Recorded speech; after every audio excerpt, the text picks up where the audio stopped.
नमस्कार मित्रों, मैं हूं एसपी चौहान और आप देख रहे हैं एसपी चौहान यूट्यूब चैनल। आज अपने दो केसों की बात करेंगे। एक तो रीट 2018 के सर्टिफिकेट की वैलिडिटी बढ़ेगी या नहीं बढ़ेगी, केस में क्या चल रहा है। तो दोस्तों, इस बारे में कोई अपडेट नहीं है, न ही अभी तक गवर्नमेंट ने रिप्लाई पेश किया है। जब तक गवर्नमेंट रिप्लाई पेश नहीं करेगी तब तक इस केस में कुछ नहीं होगा। अब कई पूछते हैं, साहब रीट 2018 की सर्टिफिकेट की वैलिडिटी बढ़ेगी कि नहीं बढ़ेगी। तो इस बारे में भी कुछ कहना अभी संभव नहीं होगा, क्योंकि 50-50% चांसेस है, बढ़ भी सकती है और नहीं भी बढ़ सकती। लेकिन जो बेरोजगार हैं, जो अभी तक नहीं लगे हैं, उनको नई रीट पर फोकस करना चाहिए। इसकी वैलिडिटी बढ़े नहीं बढ़े अभी तक संशय में है, इसलिए अपनी तैयारी को सुचारू रूप से जारी रखें। अब बात करते हैं एडिशनल के केस की।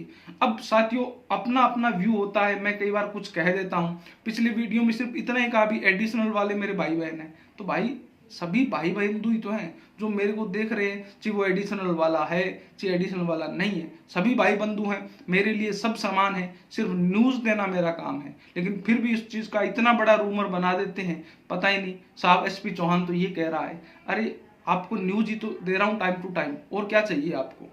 और बात रही, मैंने जो कही है वो बातें होती है अक्सर। और मैंने पिछली वीडियो में कहा था अभी गवर्नमेंट एसएलपी लगाने जा रही है, और ये बात बिल्कुल 100% है। गवर्नमेंट एसएलपी के लिए जल्द एसएलपी लगाएगी और एडिशनल वाले भी जा रहे हैं।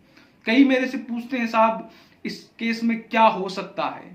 तो इस पर व्हाट्सएप पे, फेसबुक पे बड़े महाकुंभ चलते हैं, महान योद्धा लड़ते हैं कि साहब ये केस देखो इसमें। अरे बहुत से केसेस हैं, जब आप इस साइड में जाओगे तो आपको पता चल जाएगा भी वास्तविकता क्या है।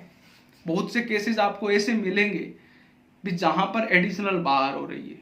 बहुत से केसेस आपको ऐसे भी मिलेंगे जहां पे एडिशन। और आपको मैं राजस्थान हाई कोर्ट का भी एक एग्जांपल बताता हूं। अभी जो डीबी का ऑर्डर हुआ है उसमें एक दिल्ली के ऑर्डर को लेकर मेंशन किया गया है कि अगर आपने हायर एजुकेशन कर रखी है तो आपको लोअर एजुकेशन करने की जरूरत नहीं है। अर्थात अगर आपने पीजी, आपने एमए इंग्लिश में कर रखी है तो फिर आपको ग्रेजुएशन में एडिशनल इंग्लिश करने की जरूरत नहीं है। आप उस ग्रेड 3 में इंग्लिश के टीचर के लिए योग्य हैं। जबकि सिंगल बेंच इसी आधार पे एक केस को रद्द कर देती है भी सिंगल बेंच ने अभी एक ऑर्डर दिया था भी आप एमए के बेस पे 3rd ग्रेड टीचर नहीं बन सकते।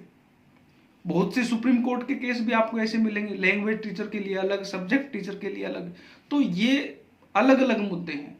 टाइम, समय कब खराब आ जाए किसी का कोई पता नहीं चलता। इसलिए केस को की सुनवाई होने दें, केस में क्या होता है उसको सुने, ठीक है ना। तो इसीलिए एक बार आप थोड़ा सा वेट करें। जो भी सुप्रीम कोर्ट में होगा वो सबके लिए मान्य होगा। हाँ, थोड़े से जो एमए इंग्लिश हैं एडिशनल साथ में है, थोड़े सेफ हैं वो, क्योंकि अगर इस डीबी के फैसले को देखें उसी के बेस पे, इसलिए वो ज़्यादा घबराएं नहीं। और जो भी फैसला होगा वो मानना पड़ेगा। और इस पे एक बात और भी बता देता हूँ, इसी केस से संबंधित एडवोकेट थे, वो बहुत सीनियर एडवोकेट हैं राजस्थान हाई कोर्ट के। जब हम बात कर रहे थे तो हमने पूछा, साहब न्याय क्या है। तो उन्होंने एक बात कही, न्याय कुछ नहीं है। सेशन कोर्ट एक जजमेंट देता है, उसको सिंगल बेंच बदल देती है, सिंगल बेंच जो देता है उसको डीबी बदल देती है, और जो डबल बेंच देता है उसको सुप्रीम कोर्ट बदल देती है। एक ही फैसला 3 बार पलटी खाता है। तो इसलिए किसी को समझाने से कुछ नहीं होगा। उस टाइम में जज के सामने कौन क्या तथ्य रखता है, कितना प्रभावी वो उस चीज को रख पाता है, वो ही मान्य है। जो कहते हैं ना इसमें कुछ नहीं होगा, एडिशनल वाले कुछ ऐसे भी कहते हैं कुछ नहीं होगा, गवर्नमेंट सब कुछ बचा लेगी, ये भी वहम है आपका। और ये भी वहम है कि 100% एडिशनल बाहर होंगे, वहम सभी हैं। इसलिए जो केस में होगा वही होगा, और वो डिपेंड करेगा सुप्रीम कोर्ट की सुनवाई पे, ठीक है ना।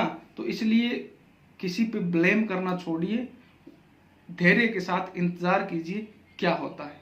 फिर मिलते हैं एक नई वीडियो के साथ, तब तक जय हिंद जय भारत।